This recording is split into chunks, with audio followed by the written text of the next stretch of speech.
నమస్తే, this is audio. Welcome to our channel. Iran Israel యుద్ధం నేపథ్యంలోని ప్రస్తుతానికి దుబాయ్ లో ఉన్న వాళ్ళు చాలా మంది ఇండియన్స్ కూడా తిరిగి రిటర్న్ అయ్యే ప్రయత్నం అయితే చేస్తూ ఉన్నారు. మనం చూస్తున్న ఎయిర్పోర్ట్స్ కూడా ఖాళీ ఉండడం లేదు.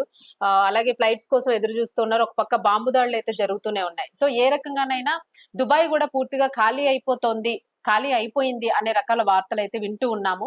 సో మరి ఇరాన్ ఇంకా దాడులు పెంచుతూనే ఉంది, దుబాయ్ మీద కూడా టార్గెటెడ్ గా చేస్తూ ఉంది అనే వార్త అయితే ప్రస్తుతం వైరల్ అవుతూ ఉంది. సో దీనికి సంబంధించి మరింత డీటెయిల్స్ ఇవ్వడానికి సీనియర్ జర్నలిస్ట్ దాము బాలాజీ గారు ఉన్నారు. వారితో మాట్లాడతాం. నమస్తే సార్. నమస్తే. సార్, దుబాయ్ ఖాళీ అయిపోయింది అనే వార్త వింటూ ఉన్నాం సార్. నిజంగానే అంటే దుబాయ్ ఖాళీ అయింది అని అంటే అసలు ఏ రకంగా ఖాళీ అయింది? ఇరాన్ ఇంకా దాడులు చేస్తూనే ఉందా? అక్కడ ఉన్న ఇండియన్స్ పరిస్థితి ఏంటి? ప్రస్తుతం ఉన్న క్రైసిస్ ఏంటి? ఎట్లా ఉంది సార్ అసలు దుబాయ్ ఓవరాల్ పిక్చర్? ఓవరాల్ గా దుబాయ్ గానీ లేకపోతే మొత్తం గల్ఫ్ కంట్రీస్ పరిస్థితి చాలా దారుణంగానే ఉంది. ఎందుకంటే వాళ్ళు 50 ఏళ్లుగా కష్టపడి డెవలప్మెంట్ ని చేసుకోగలిగారు. సో ఇప్పుడు ఒక్కసారిగా ఆ డెవలప్మెంట్ అంతా కూడా దెబ్బతినేసింది. ముఖ్యంగా గల్ఫ్ కంట్రీస్, జీసీసీ అంటారు, గల్ఫ్ కోఆపరేషన్ కౌన్సిల్ అని. అందులో మొత్తం 6 ఉంటాయి. UAE, Saudi Arabia, Oman, ఖతారు, Bahrain, Kuwait. ఈ దేశాలన్నీ కూడా ప్రధానంగా ఏంటంటే oil economies, petro dollar economy అంటారు వీటిని. సో ఇవి ముందుగా ఏంటంటే అమెరికా సౌదీ అరేబియాతో ఒక ఒప్పందం చేసుకుంది. ఆ ఒప్పందం ఏంటి, నువ్వు ప్రపంచంలో ఎవరికి ఆయిల్ అమ్మినా కూడా డాలర్లో తీసుకుని ఆయిల్ అమ్ము అని చెప్పింది. సౌదీ అరేబియా ఒప్పుకొని ఎవరికి అమ్మినా కూడా డాలర్లో చెల్లించాలని ఒక కండిషన్ పెట్టింది. మనకి ఇప్పుడు ఇండియన్స్ కి మనం పెట్రోలియం ప్రోడక్ట్స్ కొనాలనుకుంటే డాలర్లో పే చేయాలి. దీనికి బదులుగా అమెరికా ఏం చేస్తుందంటే దుబాయ్కి సెక్యూరిటీ ప్రొవైడ్ చేస్తుంది. దుబాయ్కి ఫైనాన్స్ ఇలాంటి అవసరాలు ఉంటే చూసుకుంటారు. సో ఎప్పుడైతే దుబాయ్ ఇలా ముందుకెళ్ళిందో మిగతా దేశాలు కూడా గల్ఫ్ కంట్రీస్ ఇదే మెథడ్లో వెళ్ళాయి. దీన్నే పెట్రో డాలర్ ఎకనామీ అంటారు. ఇది ఒకవైపు. రెండో వైపు ఏంటంటే దీని ద్వారా వచ్చిన ఆయిల్ అమ్మగా వచ్చిన డబ్బుల్ని ఈ గల్ఫ్ కంట్రీస్ మళ్ళీ అమెరికాలో పెట్టుబడులు పెడతాయి. అమెరికాలో స్టాక్ ఎక్స్చేంజ్లు కావచ్చు, కంపెనీల్లో పెట్టుబడులు పెట్టడం కావచ్చు, రియల్ ఎస్టేట్ చేయడం కావచ్చు. దీనివల్ల అమెరికా ఎకనామీ డెవలప్ అవుతుంది. డాలర్ ఆధిపత్యం అనేది ప్రపంచవ్యాప్తంగా విస్తరిస్తుంది. ఇది ఎప్పటి నుంచో జరుగుతుంది. ఇప్పుడు అదొకటి. రెండోది, మనం ప్రత్యేకంగా ఇప్పుడు దుబాయ్ గురించి చెప్పుకుంటున్నాం కాబట్టి దుబాయ్ అనేది ఏంటంటే ఒక సేఫ్ హెవెన్ అన్న ఒక ఇమేజ్ క్రియేట్ చేయగలిగింది. అంటే ప్రపంచవ్యాప్తంగా ఎవరు పెట్టుబడులు పెట్టుకోవాలని దుబాయ్ లో హాయిగా ఉంది. అందుకని మన వాళ్ళు మాఫియా బ్యాచ్ కూడా దుబాయ్కే వెళ్ళిపోతుంటారు.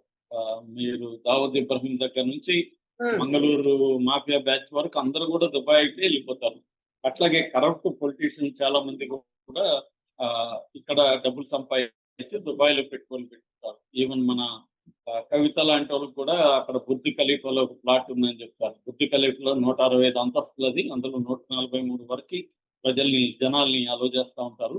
సో అది ఒక వండర్ అనమాట. అటువంటి ఒక స్వర్గాన్ని క్రియేట్ చేసిన దుబాయ్ యుద్ధం వల్ల ఏమైందంటే ఇప్పుడు కంప్లీట్ గా నష్టం కలిగింది. అంటే ఫిజికల్ గా నష్టమా లేకపోతే జనం చనిపోయినారంటే పెద్దగా జనం చనిపోలేదు. ఓవరాల్ గా యుఏఈలో ఇప్పటి వరకు అందుతున్న సమాచారం మేరకు ఒక 6 మంది చనిపోయారు, 120 మంది గాయపడ్డారు. యుఏఈలో కూడా మళ్ళీ 7 ఉంటాయి అనమాట. దుబాయ్, అబుదాబి ఇలాంటివన్నీ కలిపి 7 ఉంటాయి. యునైటెడ్ అరబ్ ఎమిరేట్స్ అంటారు. ఈ ఎమిరేట్స్ 7 ఉంటాయి. 7లో దుబాయ్ ఒకటి. సో ఇప్పుడు దుబాయ్ లో పరిస్థితి ఏంటంటే మనకి దుబాయ్ ఎకనామీ కానీ చూసుకుంటే ప్రధానంగా దుబాయ్ ట్రేడ్ అనమాట.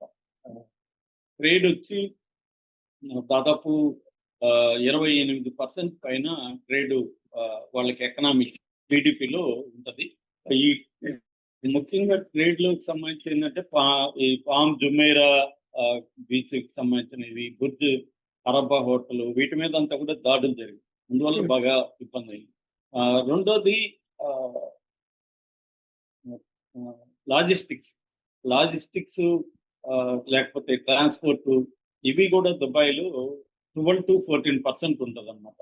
ముఖ్యంగా అక్కడ వాళ్ళకి ఏవియేషన్ కానీ, పోర్టులు కానీ, సప్లై చైన్స్ కానీ, నాస్డాక్ దుబాయ్ అని వాళ్ళ స్టాక్ ఎక్స్చేంజ్ కానీ ఇవన్నీ ఉంటాయి. మూడోది ఫైనాన్షియల్ పెట్టుబడులు ప్రపంచవ్యాప్తంగా కూడా దుబాయ్లో పెట్టుకుంటారు. అది కూడా 11 నుంచి 12% జీడిపిలో ఈ ఫైనాన్స్ సెక్టర్ దుబాయ్లో ఇంపార్టెంట్ అనమాట. అదంతా కూడా ఇప్పుడు దెబ్బతినేసింది. చాలా మంది పెట్టుబడులు ఉపసంహరించుకుంటున్నారు. ఎందుకంటే సింగపూర్ లాంటి దేశాలకి, లేకపోతే సియోల్ లాంటి దేశాల ప్రాంతాలకు వెళ్ళిపోతున్నారు. ఇక నెక్స్ట్ వచ్చి రియల్ ఎస్టేట్. రియల్ ఎస్టేట్ కూడా 13 నుంచి 15% వరకు ఎకనామీలో ఉంటుంది.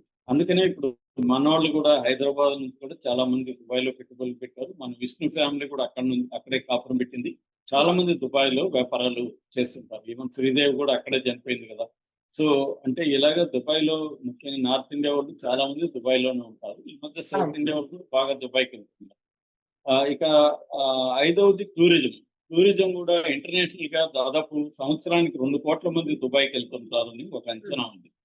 సో ఎందుకంటే అక్కడ గోల్డ్, డైమండ్స్ ఈ పెద్ద ఎత్తున వ్యాపారం జరుగుతుంది. ఏషియా, యూరోప్, ఆఫ్రికా ఈ కాంటినెంట్స్ ఖండాల నుంచి కూడా అక్కడికి వెళ్ళి వ్యాపారం చేస్తుంటారు.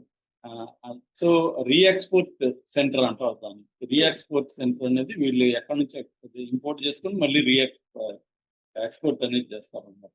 అట్లాగే మ్యానుఫ్యాక్చరింగ్ కూడా 8 నుంచి 10% ఉంటుంది మ్యానుఫ్యాక్చరింగ్ సెక్టర్.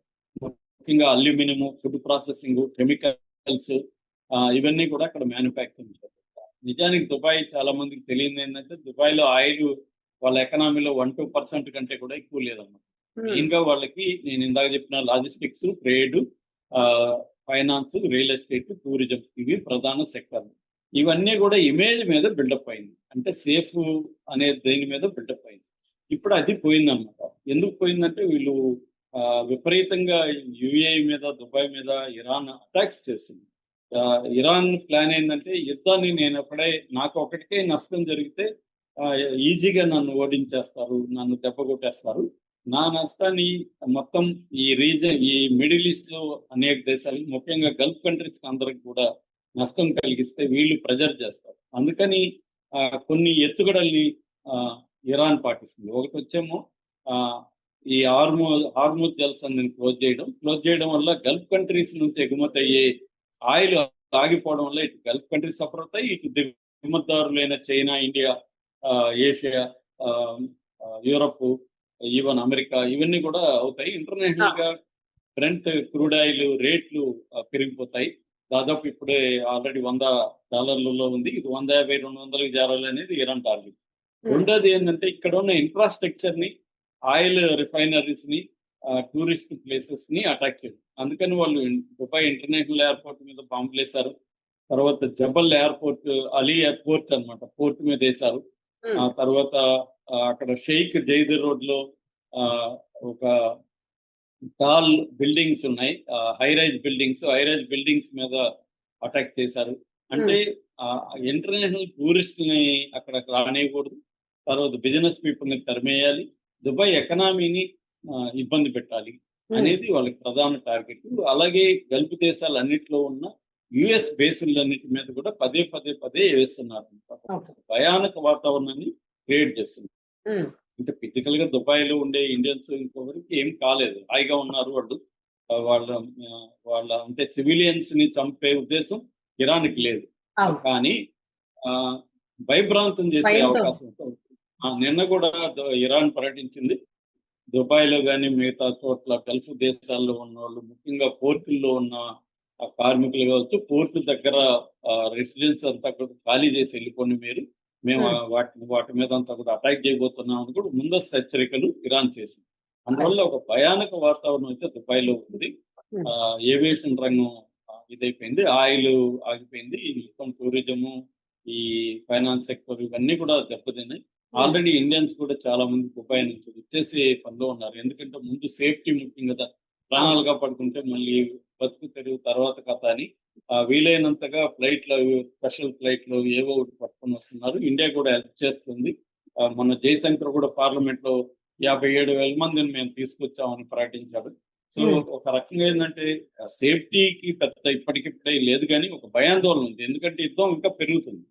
ఇప్పుడు కార్గ్ ఐలాండ్ మీద అమెరికా అటాక్ చేసినాక దుబాయ్ లో కానీ ఇతర ప్రాంతాల్లో ఉండే ఫైనాన్షియల్ బ్యాంకుల మీద, లేకపోతే అమెజాన్, గూగుల్ ఇలాంటి సంస్థల మీద కూడా మేము దాడులు చేస్తామని ఇరాన్ ప్రకటించింది. ఇవన్నీ చేస్తే ఏమవుతుంది, అక్కడ మన వాళ్ళు రకరకాల బ్యాంకుల్లో కానీ మిగతా చోట్ల పనిచేస్తున్నారు, టాక్సీ డ్రైవర్లుగా ఉంటున్నారు. వీళ్ళందరూ కూడా సఫర్ అయ్యే అవకాశాలు అయితే కనిపిస్తుంది. Right sir, thank you sir.